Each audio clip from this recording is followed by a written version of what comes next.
A new study found this. It found that some of America's future business leaders are being inundated with critical race theory. That theory suggests that all of our institutions are racist and simply continue the oppression. Cornell University professor Bill Jacobson joins me now. Tell me, how entrenched is this CRT, critical race theory, in business schools? Well, we found that 90% of the top 10 business schools, and that was our survey, the top 10 ranked, so the most influential, have some sort of programming, and about 60% have mandatory programming. So it's fairly entrenched. It reflects what's also happening in medical schools and higher education. Business schools have not been spared. Does it affect business students? I mean, they come out with what kind of view? Well, we don't know what view they'll come out with, but we know what they're being taught. And they're being pushed to adopt a racialized view of society, a society that is systemically racist, that there's all sorts of hidden racism wherever you go in society. So they're being pushed into a very radicalized position.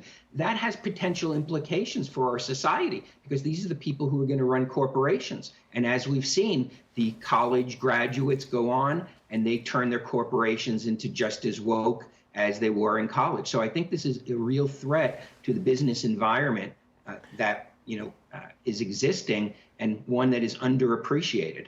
I remember hearing stories of white students having to stand up and confess their privilege. That kind of thing happens, does it? I don't know if that's happened in the business schools, but absolutely those have been documented. People have recorded them. People have taken photos of them. So, a lot of the programming that goes on is not meant to lift everybody up. It's meant to shame people based on the color of their skin. There's no question that that goes on. I can't say whether it's going on in these specific business school courses. Where did this CRT idea come from?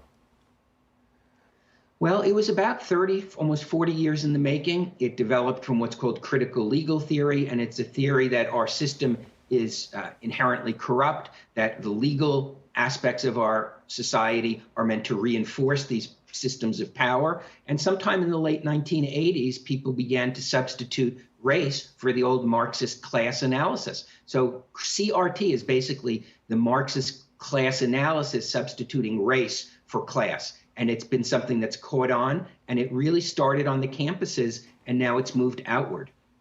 What a story. Professor Jacobson, thanks very much for being with us this morning. We'd love to see you again on this subject.